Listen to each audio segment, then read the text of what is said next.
right, welcome to episode 14, I believe. 15, 12, something in that range, of the Underground Sound, the podcast for your mom's ass. And on today's show, we're going to be talking with my main man, Krainium. K-Rain? Krainium's an independent hip hop artist from the Upper Peninsula, my home turf. He's a little bit northern. I'm a little bit more southern. We're both in the UP. We're the UP boys. And Krainium's the man. He's an awesome rapper. He's a bit of enigmatic, and he's a pretty dope guy as well. So I wanted to go ahead and bring you the conversation with Krainium. We talk all about how he got into rapping. We talk all about the different shows that we work together and just different philosophies on writing, creating music, and just giving you a kind of a good idea of what kind of person or who this person is here that goes by the name of Krainium. And we had a lot of fun talking. I do want to note that the audio on this one is a little bit rough. We had a bad connection. When I went back and I listened to the audio, I could hear that I sounded okay, but Krainium was coming through really kind of tinny. And so I did what I could in the editing here to try to sweeten up his vocals.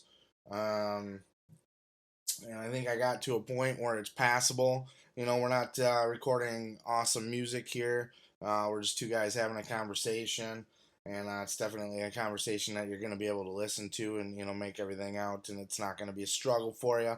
It just doesn't sound super pretty. I did invest in some better equipment. I was running everything through this fick fuck mess of wiring between my phone and the computer. Now I've integrated a mixer into it, which kind of can spread things out a little bit better. So hopefully that changes some things. But yeah, I mean, the interview's there. It's a dope interview. We had a great conversation. Working on some new shit with Crane. Me and the boys at Freedom Entertainment here are gonna help put it out and do our thing to make his new music pop, and that's what we do. A lot of people got a lot of interest in Krainium. A lot of people like his music. A lot of people always dug it when we had him at our shows. So here he is for you on this podcast, my interview with Krainium. Couple quick things to get to in the news tip before we get rolling here. Just want to touch on, I've been talking about the Bad Guy EP. The Bad Guy EP is done. It's recorded. It's in post production. It's gonna hit the media airwaves, so to speak. Probably towards the end of summer, early fall. In the meantime, I'm looking to put out what I call the Essentials collection.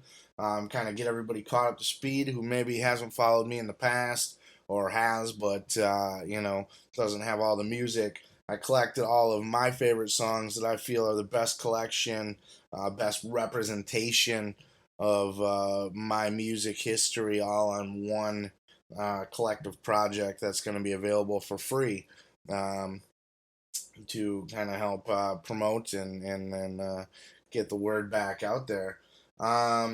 Lots of other cool things in the works, working on some other podcasts.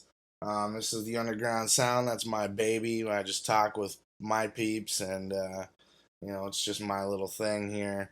But I am working on a project with other people as well. Different types of podcast projects. All kinds of different shit in the works. We got to work with other people. Some of this takes time. Everybody's got their lives. If we're not doing this full time, it's a hobby project, so it comes out when it comes out, and you got to work around other people's schedules and everything, especially when you're doing projects with other people. You got to wait for both of you be on the same page, and that can be hard. So lots of shit in the works, new music, new podcasts, possibly new shows, media production in the form of video, just lots of shit going on, lots of shit in the plans. Maybe some t-shirts down the line. Got that one in my back pocket as well. lots of cool shit going on. So I hope to be able to bring you cool stuff. And in the meantime, we'll keep you posted on that. But right now, listen to Cranium, K Rain, right here on the Underground Sound, the podcast for your mom's ass, bitch.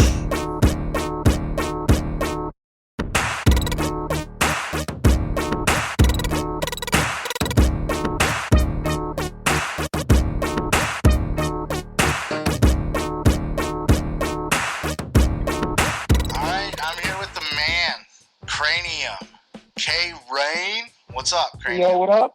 How you doing, Rain? I'm doing all right. And, hanging in there, doing the good old UP thing. Yeah, it's been a while, dude. How's everything going up there in the UP? What you been up to lately? Man, the UP, what I've been up to, I don't know, a lot of the same old. Like, I don't know what's it been since we've seen each other, maybe about 4 years? No, 2017, about 4 years, right? Yeah, at least, yeah. Yeah, man. Yeah, so a lot of the same old and a lot of other things in motion. Like, I was going through the baby mama shit with the courts, and that's finally coming to my side where it's played out, and see my son one, and, we're all going through that shit. Like, fuck yeah, man. It's you had the divorce thing. I guess you had some health issues. I had my thing. So a lot of that's been, in the works. I've been just maintaining, keeping my head above water, and that's just part of life. But other than that, still sticking in with the music. I've been writing a lot. That hasn't changed, And, yeah, man. Do you feel like, with everything that you're going through, is that coming out creatively? Are you able to filter that through your writing and create good music through that? Yeah, I figure hip-hop, rap, writing, for me, is a gift. It always has been. Like, when it comes down to things and I got a stressful day, and, if I just put on a beat and write to it, I can release that anger, stress, aggression, anything like that into song and make it lyrically and turn it into something positive. But that ain't always the case. A lot of the times when, life's coming at you from every angle and, you just get down and it's like, man, kicking it in the rough. But by the time it builds up and, that's always been my vent is get on a beat and let it come out, Yeah, the reason why I asked that is that's, always kind of been something that's plagued me my whole career is just female drama in general, and as you get older that filters down into children's drama. But, ever since high school, it's just been girls and shit, and that I've always found a good way to release what's going on inside through music. I've created a lot of really powerful songs through that. Definitely. Yeah. Hell yeah, man. Yeah. Well, I definitely want to get into the rap career here and everything. You said you're writing new shit. That's awesome to hear. I want to kind of walk everybody through who you are and just your whole history of, obviously, for those that don't know, Krainium, he's a underground or an independent hip-hop MC out of Copper Country up there in the UP. Tell everybody a little bit about yourself as far as just, who you are as a person and what your rap style's like and what you bring to the table or what you're trying to get across. Right on. Well, yeah. Like she said, my name is Krainium, way up in the UP, QNR. I've been writing lyrically since a young teen. As a person, I've been pretty chill, laid back, and as an MC, I don't have a big ego, so I've been writing and recording seriously for maybe over a dozen years. And the type of lyrics I write are, down to earth, even dip into some sci-fi and just mellow to crazy. It's whatever's going on. And as an MC, few mixtapes I got put on to, and my brother supported me. He had Copper Vein Records, any of you've heard of that. That's my brother's record label. He did a lot of things with bands throughout the UP and put out some good music, some good albums. Check them out if you see them, Copper Vein, number 1 through 4. And yeah, I've been writing a lot, been recognized through a lot I did with Freedom Entertainment, which you cheap, you know? Yup. That's what we did, starting maybe 2010 into 2012, 13. You know? Right on. So what yeah, you... that's pretty much it. Yeah, so what kind of... how would you define your style? Because I always... a lot of people really dig you, like, every show that we did, you know, anytime there was new eyes on you, you were always drawing attention. People always turn around and they're like, whoa, who the fuck is that? And, like, compared to, like, when me and Dusty were on stage, and we were kind of just, like, rowdy and bouncing all over the place, you're more mellow on stage. You got more of a mystique to you, I think. You're more, you let your rapping speak for you more than anything else, you know, so there's kind of like a mystique around you too. How would you define your style, and how would you comment on any of that description of you? I guess so, man, the mystique in that. Like, when I first performed, this was back when Marquette was doing, what was that, the Hip Hop Coalition? Yes, sir. And this was like right after I got in a bad car accident. I was like 21 years old. Bad car accident, you know, people were just all banged up. One of the kids died. Like, I don't know, I walked away from that accident and felt more alive than ever. And when I did a show after that, it was kind of like, okay, I'm fucking still alive, and I'm going to do this show. And, like, when I did it, it was a few songs. It was one of the first two I recorded. It was, like, Much Too Hard-Headed and Stereotype. And they were well written, and, you know, I rehearsed them quite a bit. But I realized, like, as I performed, looking out to the crowd, like, I had everybody's attention, and they were jaw-dropping, and there's a certain, you know, just stop in the middle of the song, and the beat kick, and I hit it again, and people are just like, whoa, you know, and like, once I finished my rhyme and everybody applauded, I was like, yeah, you know, this is where it's at. So, like, for me, the response from the crowd I get, I really didn't expect, you know. It was like a surprise to me, you know. People actually felt my shit, you know, and a lot of times I get handshakes and, you know, you get food for this and that. But it goes for me, I'd say, like, I'm an indie artist. I write, you know, from the heart. A lot of deep thought. That 20K Krainium I thought was a good handle for me. Just, I really write what I feel and my perspective. You know, I feel like a lot of people can relate to it. And I really put a lot into it. You know, I take a lot of time. So, as you said, I might get so much attention or whatnot. I never really got that. I don't know. I just lay it down and like, do picks it, man. It's just something I've had. I guess it's like a gift, you know. So it's just, it's my craft. I worked on it. It didn't come overnight, but I describe myself as just, you know, really taking my time with lyrics, touching topics, you know, other people can relate to, and, you know, put on a heavy beat, whatever, and just, you know, let loose with it. So. Did you start as a writer first, whether it's like poetry or just weren't even sure what it was yet, journals, that kind of thing, that transitioned into music, or were you more of the MC type that could just like bust a rap out to something and preferred, or at least started with the rap side of it? Yeah, that's a good question. I'd say I'm more of a writer. Always wrote, you know. I used to draw a lot, and from my work at Michigan Tech, and showed some of my drawings to the art teacher, and she's like, "Oh, you really got something, you know." And she gave me a bunch of, steno pads and nice pencils and stuff, and told me, don't ever give up, keep drawing, Well, then I got into writing, and it's on the same side of the brain and shit. So I don't know, it's like making pictures with words, What's your writing process? You said, you said you put on a beat.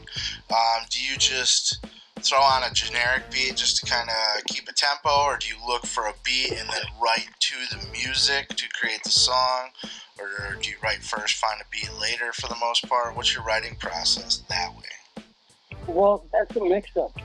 When I really started writing a lot, I'd say, I don't know, late middle school, early high school, I'd actually just sit in my room in silence and write, And if there was a certain topic, I'd actually study it, like that I'm a ghost, remember that? Like I've read books about ghosts and this and that. Yeah. And just, got certain words and, there wasn't a beat to that at first. Then I went and found, I was like, oh, this beat works, Right. And then applied the rap to the beat. A lot of other times, producers, whatever, they make me a beat, they say, check this out. And that's when I really listen to the beat and make sure, my words and wordplay go with the drops. It's going to come up to a halt here and just kind of play the beat like that. And a lot of other times, just freestyling, you can't overthink it too. You're going to have some fun. So, sure. Overall, I'd say I'm more of a writer. Are you a good freestyler without the writing? Yeah, I don't know. I can't really toot my own horn on that one. When it comes to freestyling, it is just, it's more of an exercise of what you do have. I can bust a freestyle, and it'll usually come back to something, we used to play that game, whatever. People just throw words at you. So, it keeps it hot on topic. You just play with the word and keep going. Yeah, I can freestyle and I can hold my weight. Yeah, because I've always, I'm not comfortable freestyling. Like, when I'm sitting by myself, I'm practicing my freestyling here and there. I feel like I'm okay, but I don't know if I could do it in front of people, like with the spotlight on me. I've always been much more of a writer, whereas the guy I started with, Lucas James, he's always been more of the MC, or he's just a rapper, he can write like a motherfucker too, like just, right. You know what I'm saying? There's definitely, I've noticed, just working with the different rappers and, in the independent scene, that there's definitely a difference between the writer and then the MC type, and, those kind of blend together, so I always think that's cool to talk to people about. How old were you when you did start rapping? Like when you officially were like, okay, I'm a rapper. How old were you, and what did you do? Did you just do a show right away? Did you release a CD? Just freestyling at parties? How did you get your street cred as a rapper, and how old were you when you started? All right, there's a few things here. I remember my first rap was like just something, I was maybe 9 years old, and that's when Vanilla Ice was out. And there was some beat, and I was like, I see my Aunt Nene, then I see a girl in a bikini. It was just like 4 bars or something stupid. But, I always admired hip-hop as to where I appreciated the cockiness and like how it came off smoothly. My older brother turned me on to a lot of hip-hop, like Digital Underground and that. And then I got into Tupac a lot. And I remember one of my first 16 bars kind of had that Tupac feel. It was like, Friday night, another full moon. Shot the Hennessy, your brother be buzzing soon. Yeah. And then as it went on, I'd say 15, 16 years old, I got in the right hand, and a homie of mine, Deuce 20, rest in peace, he was a quadriplegic, and he could write a lot, and he was in the music. He used to call me every day, yo, we gotta do this. And this was like early 2000s, 2000, 2001. And we used to get together, and we put it down, you know, like this is when it really started. So I'd have to say about 16 years ago is when I really kicked it up. Right on. Did you start in with Copper Vein Records? And if not right away, talk about how you got involved with Copper Vein Records, what Copper Vein Records was, and some of the things that you did while under that label. All right. Well, Copper Vein Records was started by my brother Joe Krainium. He went to Fair State University, got a music degree, and he started Copper Vein Records. He started putting shows on downtown Houghton, Sheldon Avenue. It's the skate shop now. And every Friday, there'd be a local band. You know, we'd open the doors, $5 to get in, and he'd put on a show. You know, we'd also jam there throughout the week and have a good time and this and that. But yeah, then he started to put together CDs of any local artist who was down with it, take their song, you know, record it, make an entire album of all local people, their jams, local bands, you know. Copper Vein 1, and I was on number 2, I believe. And there was the third one, and that even branched downstate a little bit. A lot of respected artists on there. He was putting out like mixtapes then, or compilation CDs with all local artists? So, yeah, it was just a compilation with, like, you know, they're like mostly rock bands and stuff. The hip-hop song that I put on there was the Make-A-Wish, which kind of had a rock feel to it, you know. And also, like, the last album he did was Copper Vein Records covers the Rolling Stones, and so many bands locally, like, each had a Rolling Stone cover, and in its entire, you know, like, made an album of local artists doing the Rolling Stones. So that was pretty cool too, you know. And yeah, that was my brother's gig. We did a lot of shows. We did a lot of albums. You know, I'd help him song records. You know, we'd have little stands at parades or whatnot, and just promote who we are, what we did, and this is all local music. You know, just kept the music going. How long did that run for? What years?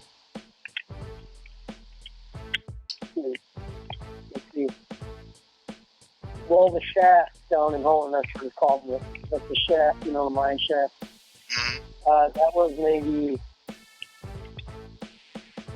2006. Okay.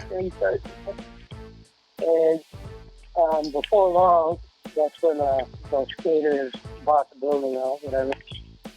We had the stage there or whatever, but still Copper Vein went on for, like a good 8 years or so. I'd say the last album was 2013, maybe. Damn, not bad.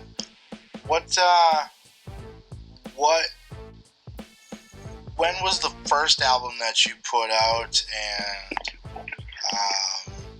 was it like a full length, just an EP, a mixtape kind of, or did you ever even do a full album other than, I know there was at least one that I certainly have a copy of. What all do you got out there, and where did it start? Well, for me, it seemed like I'd always have, like, 2 hot songs that came out, you know. I always did the twos, like I mentioned, when I was 21 and did that show in Marquette. It was much too hard-headed and stereotyped. And I remember when we were doing the mixtape, what was that, Raekwon and that? That's when I had, what was that, My Pain and My Life and Street Angel. And, yeah, I don't know, a few songs here and there. The album entirely, I'd say, I've had a few where I had like an EP, like maybe a year out of high school, you know, a lot of just really raw material on it. A lot of stuff that I did with Deuce 20 and some friends. And I was in a band for a while called EFSO. Would be like whatever, Electric Street Stamp Orchestra. I was giving friends sleepovers and that was the thing. And we were kind of like punk rock, you know, I'd MCs and that. There was a mix there, and most of our recordings were live. We had a lot of good material, but eventually the band broke up. So, getting tired, I don't know, it's like full-length album, like when I had the dozen tracks, you know, back in 2012, that was probably the only like, real solo album I did, you know. What was the rap scene up there like? It was pretty busy in Escanaba for my runs. I know Marquette had a heavy scene with the Hip Hop Coalition, that sort of thing. What was up your way, Calumet, Houghton, that area? There wasn't a lot going on up there. I mean, the scene, when it came down to it, like Michigan Tech hosted a few big groups, you know, from around Minnesota and that. And I was always a hip-hop head. You know, I'd go to shows, I'd be in the front row. I was always writing up the time doing my thing.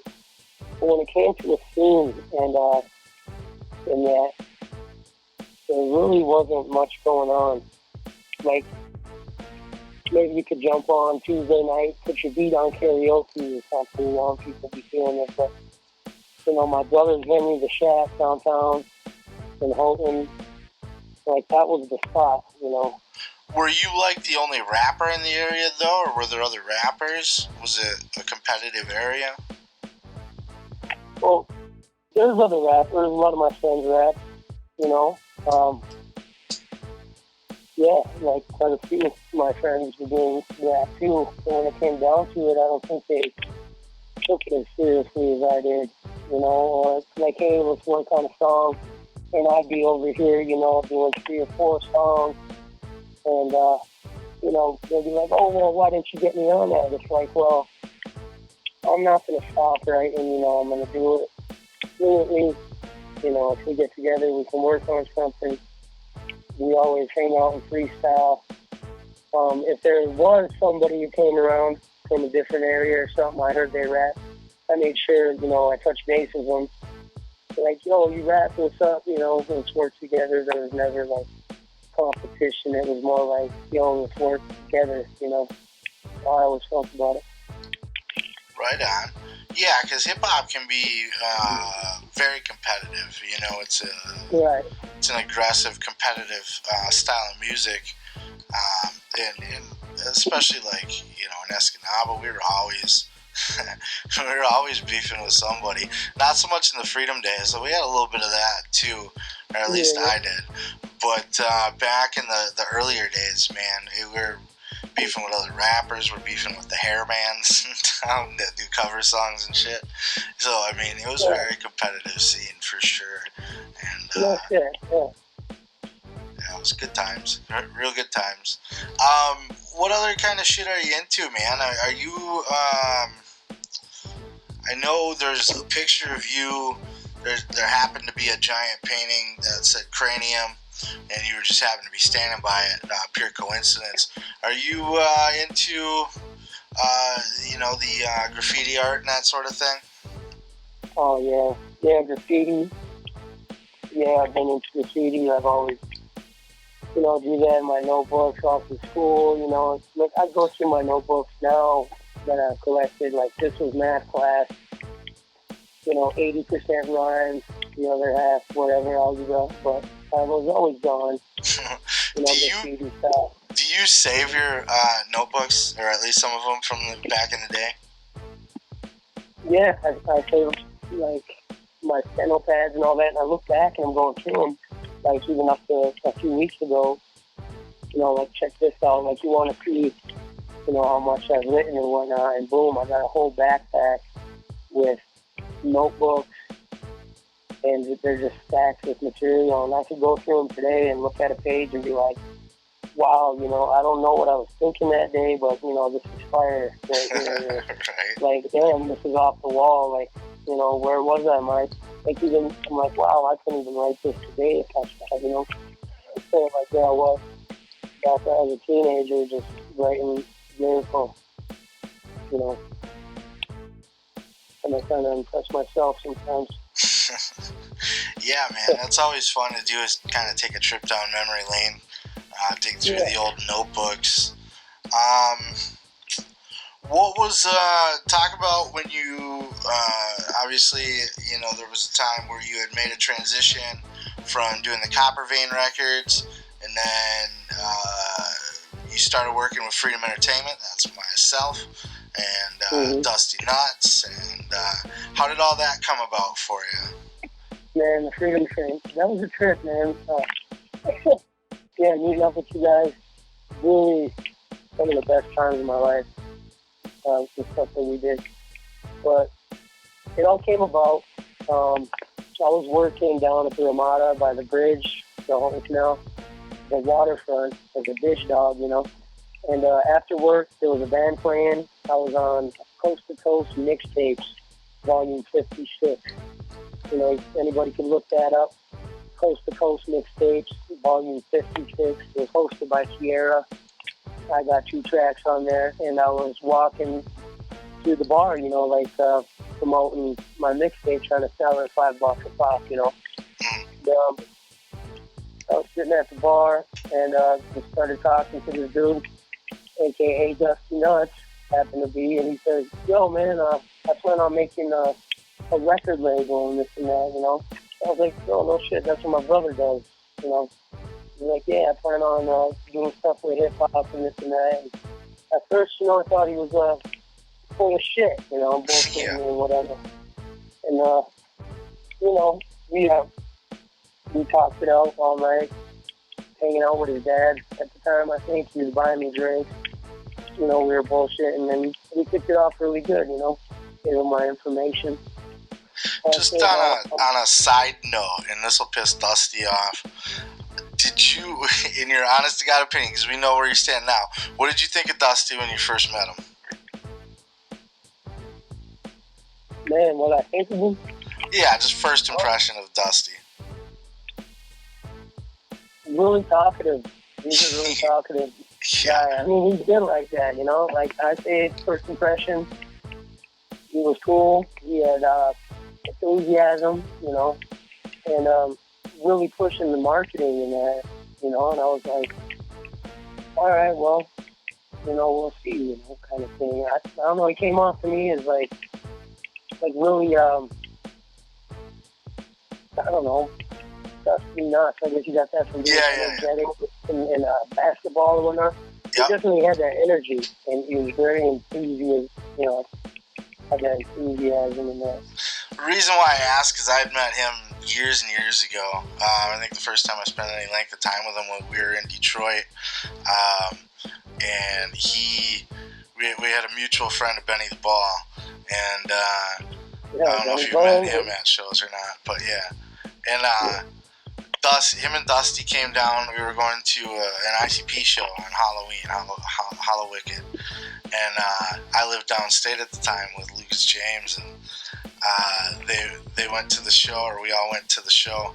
Dusty got his car stolen that night, and that was my first time spending any length of time with Dusty, and it was years and years ago, 2006 maybe, and I really thought he was kind of annoying, very overbearing and just kind of hyper. I'm more chill, he's just very up in your grill. But once you get to know him, I warmed up to him super quick. He's one of my best friends in the whole wide world. So nothing but love for Dusty. But I had to ask that just to kind of see how he came off, because sometimes it takes a little getting used to the like you said, the energy of it, But talking a lot and all that shit, I can just imagine. That.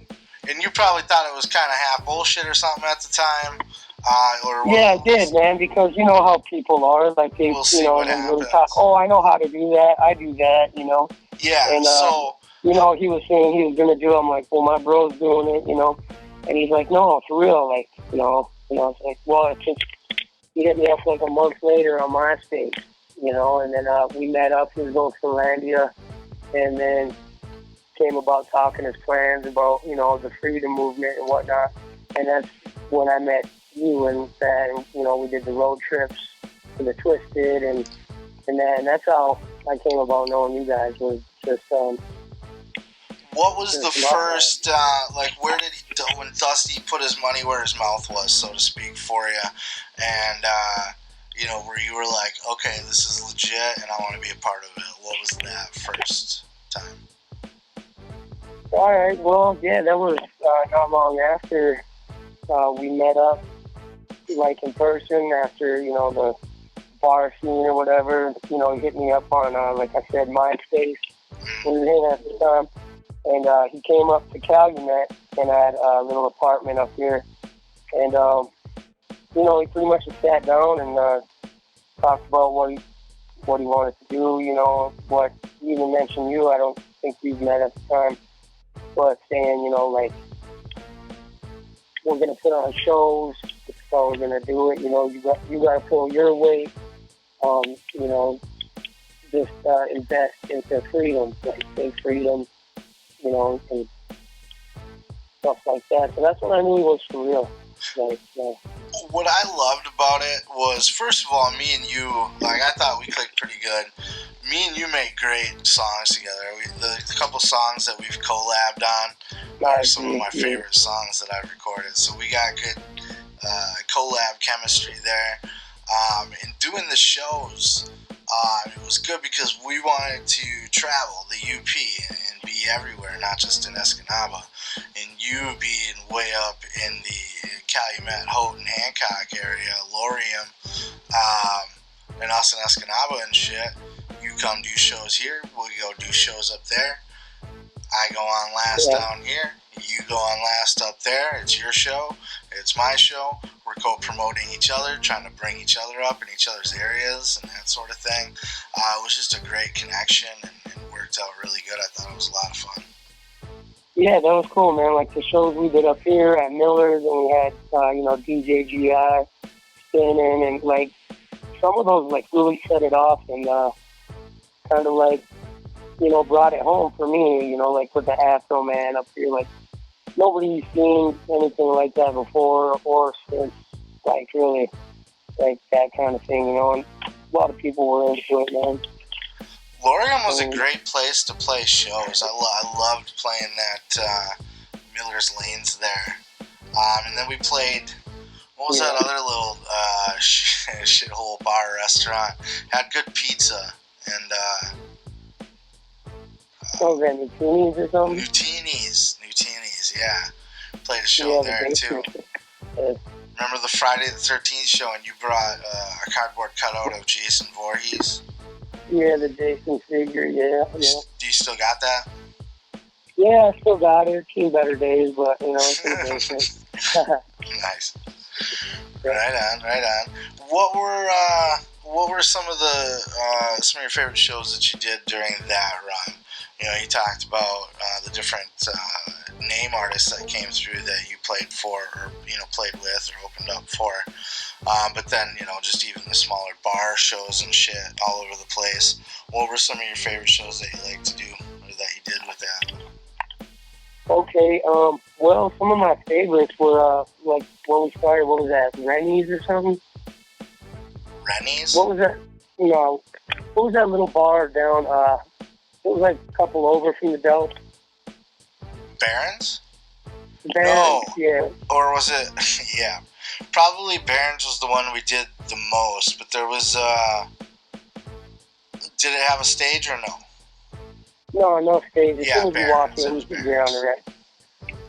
Yeah, so as far as, like, say, you know, up here, nothing like that was happening. So I was kind of impressed that, you know, a couple of 20-somethings like ourselves could go in and do a hip-hop venue at a bar locally, and people are cool with that. You know, like up here, it's like a lot of just old people, and at the bar, you know, and rap shit, you know.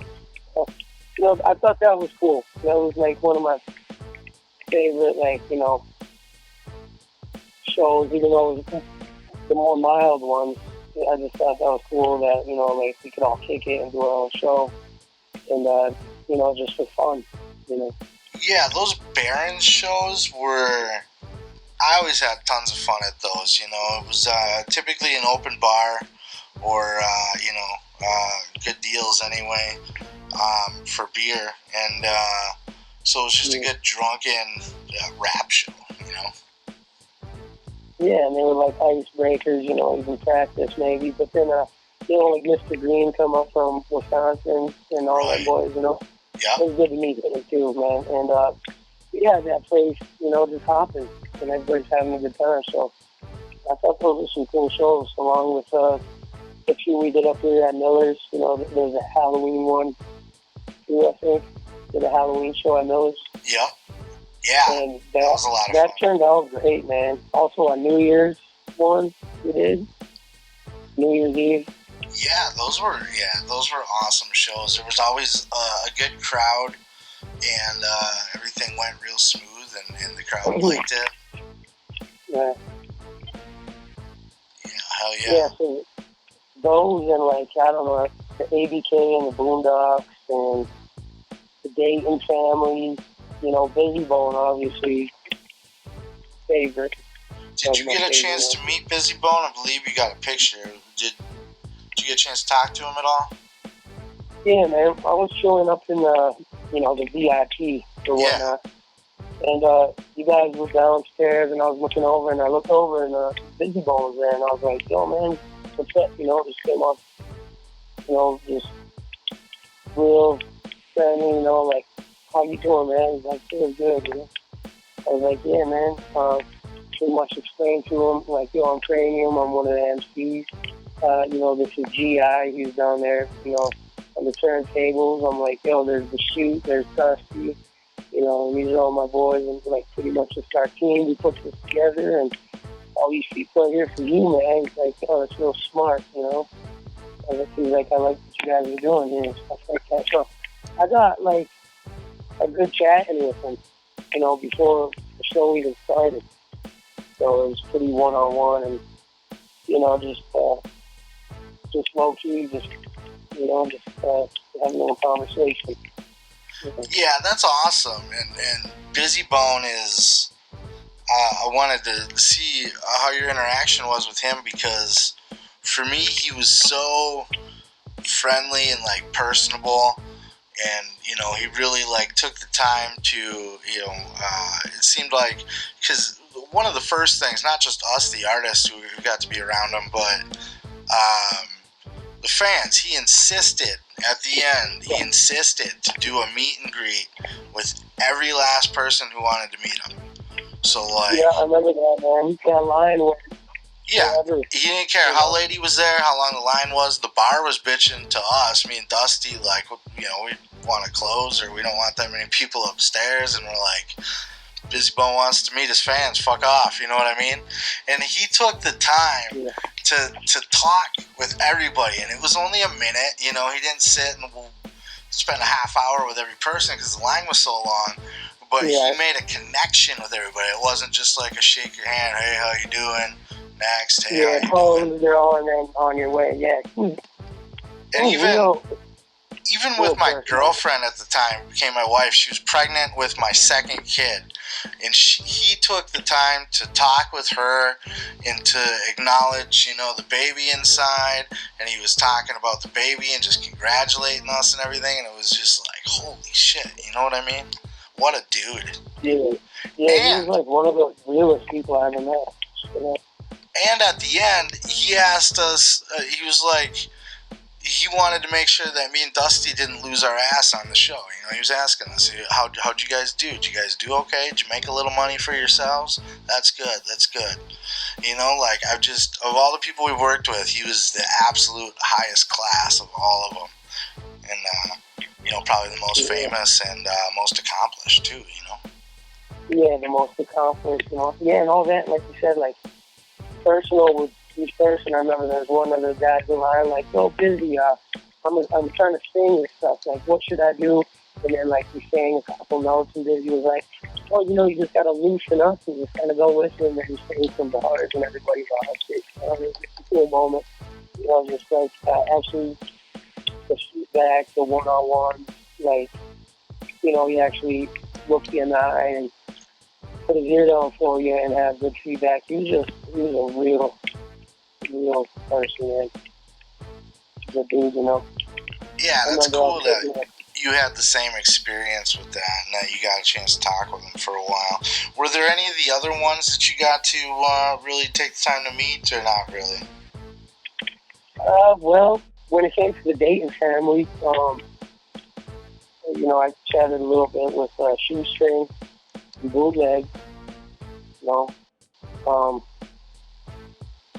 yeah, Backstabber, too, I don't know if he's some kind of on edge, I remember I was like, I had to sing with my voice, and so did he. He was kind of pissed off, like his lyrics didn't come out. I was like, what you feeling, Page, man? And we shook hands and gave him middle fingers up to the camera, and, he signed my ticket and all that. And pretty cool vibe.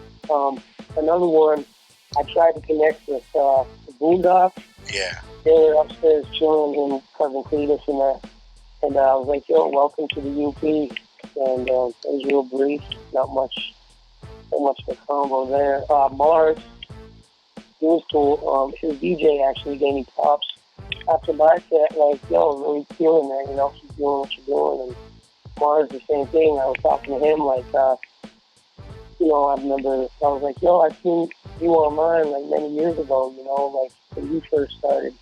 And he just talked to me about how he got his promotion and kind of got, like, the wind at his back, really early. So he, like, got out there really quick and was able to succeed in that. And he told me about how he was going to get in the movies. He was with the dude from Jason, the Friday the 13th movie, talking about what horror flicks or something, But yeah, I just had a cool chat with him. I thought he was pretty cool. And, what was it like going? Go ahead. No, that's pretty much the two most memorable was Mars and Dizzy. Right on. How was the trip to Milwaukee? What'd you think of, like, playing at the rave and all that shit? That was good for me, man. What I had like I was featured on your song, and you got me up there halfway through the set, and I did my part, The whole ride down was cool. I think it was Dusty and GI in the car. And just bullshitting the whole way. I made it down there, and I really had the butterflies, man. Like, just, for me, it was like getting up on that stage with all these people. For me, that one was like really pumped up. I don't know, but once I got out there and did it, it felt great, man. I thought that was a really cool show. Plus, I brought like 40 copies of my album, and the whole time Twisted was playing, I went out. I called it the donation EP at the time. I got 50 cents here, $2 there, and $5, $10. One chick gave me 20. Like, don't stop what you're doing. Nice. I ended up making a couple hundred that night, and it was cool, man. I don't know, that whole show was a great experience. You put me on, for that one song, it really, I held my head high on that, it was like just a good experience, meeting all the cats down in Wisconsin, it was good.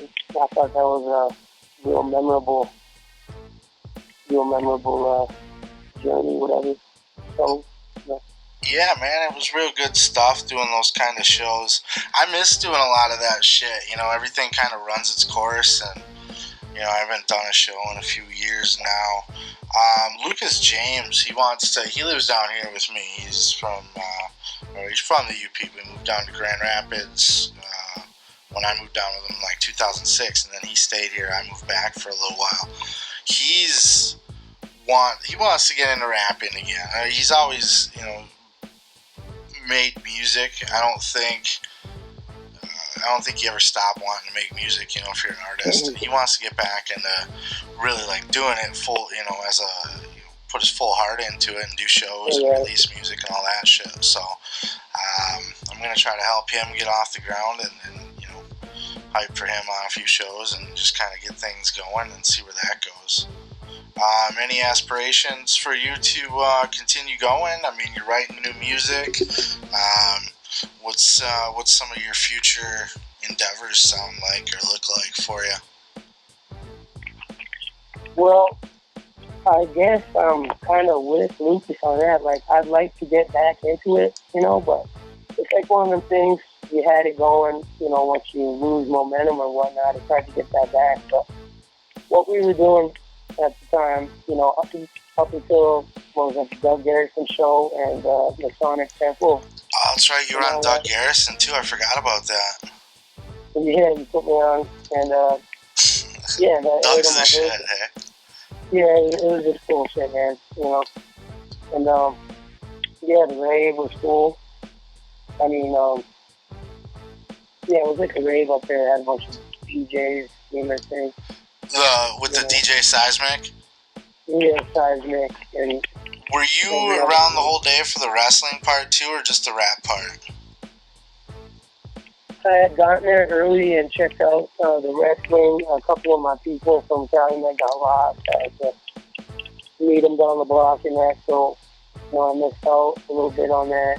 I remember you were in the door, and I was trying to find my people and lead them the right way. And I remember my set was up, and there's a dude in the back behind the curtain. There's like this little 4x4 place to work, and I'm like, yo, here's my beat.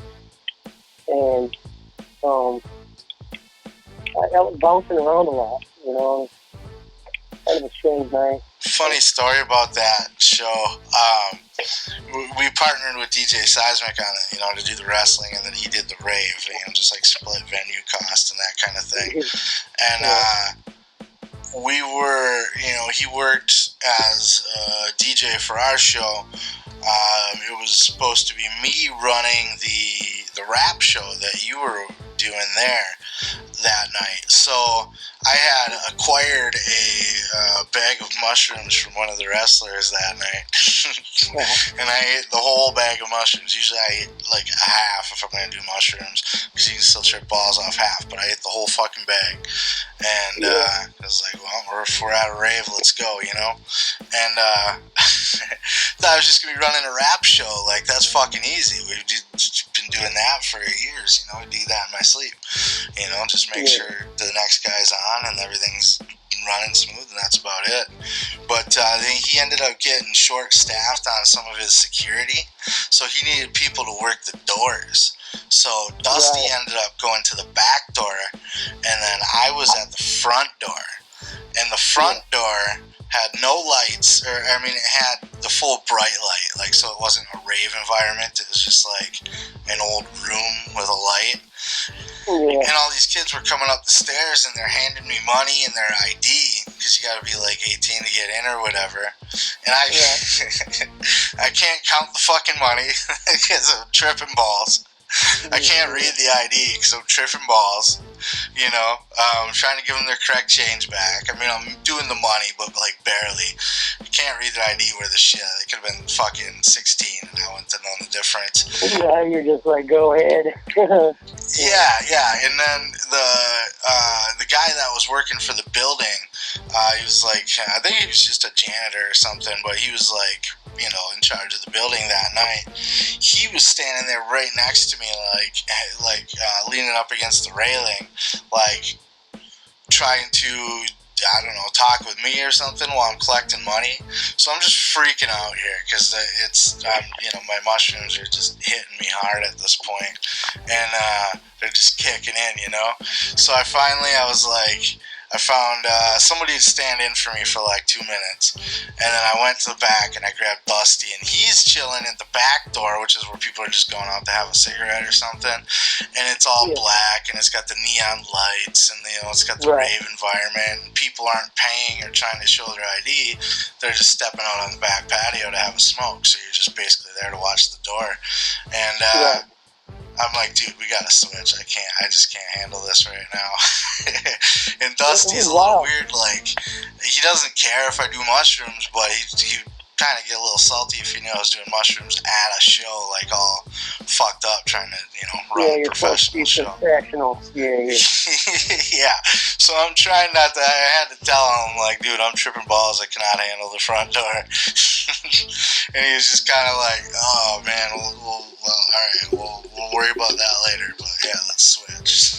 Right, man. I thought you were acting a little weird. Yeah, so I just sat at the back door the whole rest of the night, and then I was just bullshitting with people, and it was a nice, smooth night. Yeah, there's a better ambience at the back. Like, I remember Dusty told me, yo, work the back door. We're short staffed and that. And I worked the back door for about, I don't know, maybe close to an hour. And like you said, a lot of people are just trying to get through without paying. Like, yo, I'm with so-and-so. He's rapping tonight. And I'm like, oh, yeah, really? Right, yeah. Like, a lot of people trying to pull that. Yeah, it's always fun to do super hard drugs and then try to work a show. It's good stuff. Yeah, there's definitely some ecstasy floating around in the crowd. You could see people walking by with their jaw dropped, just sweating. It's like, whoa, they're rolling hard. Look at that guy, it's like, wow.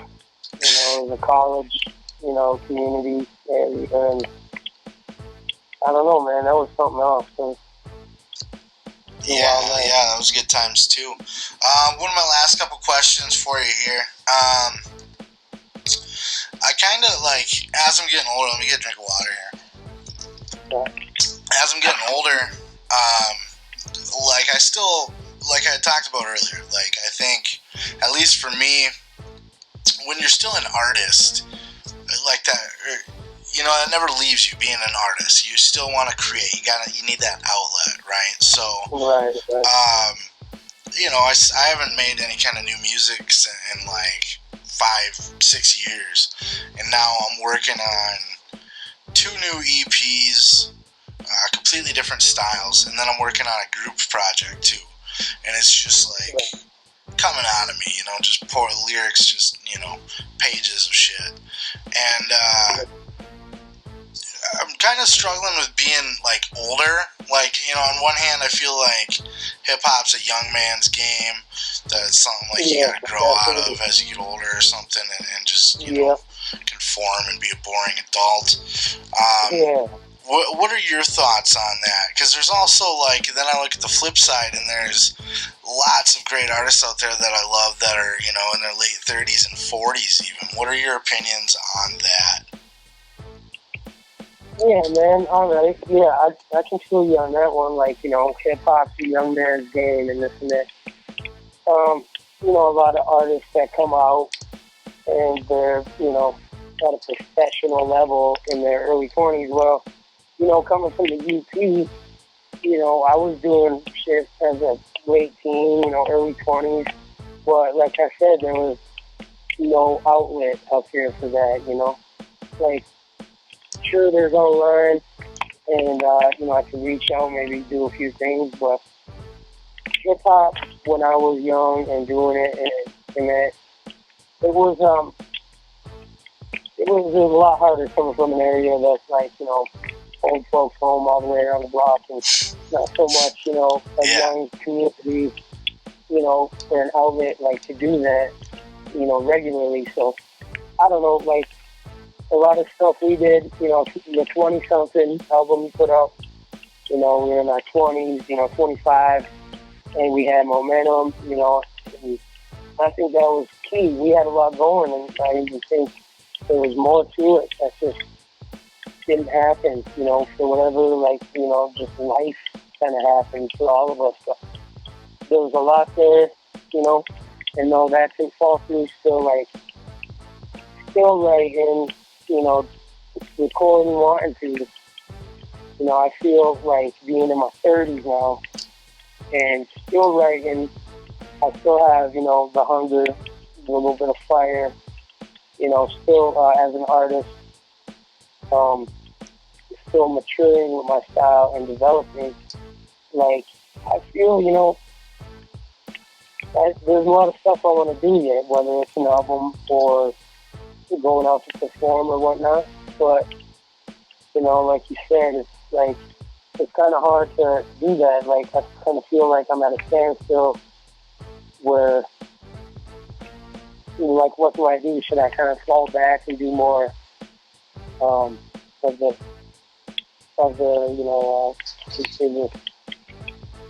like, say I start a studio or something and kind of work with new fresh MCs and lead them, Right. and kind of be a mentor, having already done so much with the MCing part.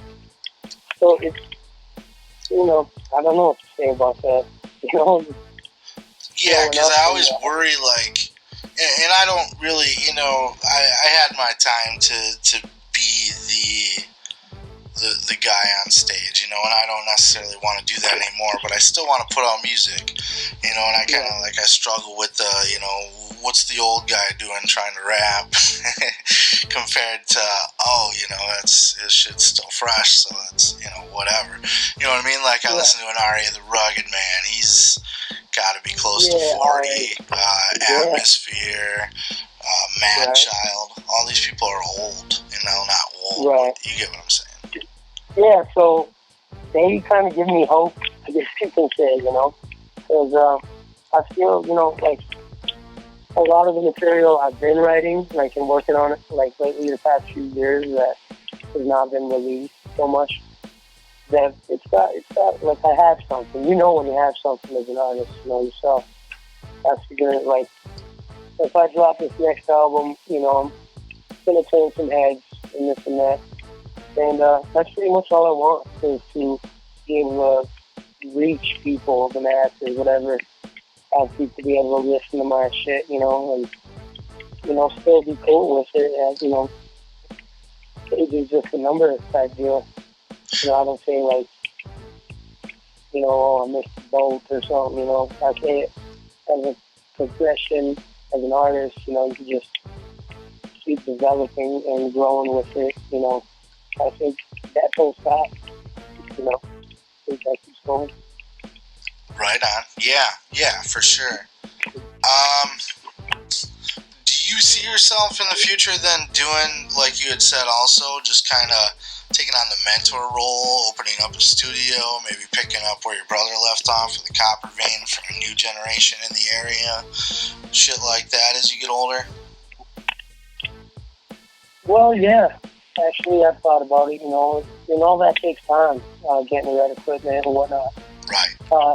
Me as an MC, production was never my thing. I have a microphone and a little system on my computer, and I can record and do all that. But that's not really my thing. I just like to get in the booth, have a beat, spit my part, and have a producer go through and do the little tricks and it be done. But I could see myself doing that, or else collaborating with people. I don't know. I figure I'll always be a writer, dropping to beats, something I've always just done. The fact that people liked it is another thing. A lot of times I was put on the spot, like, yo, bust a rap, and a lot of times it doesn't come to you like that. You got to kind of be in the mood, or it's like getting ready to eat a meal. Your mouth starts watering. You grab your fork and your plate. Same environment. You kind of get in the zone. Notepad, pen, and just then it goes more smoothly. Not just like a drive-through. And you get like these and that, and you're off with it. But, right on. Yeah. We'll leave her at that here.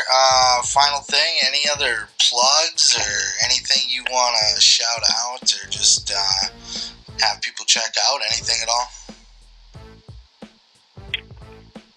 Well, not so much right now.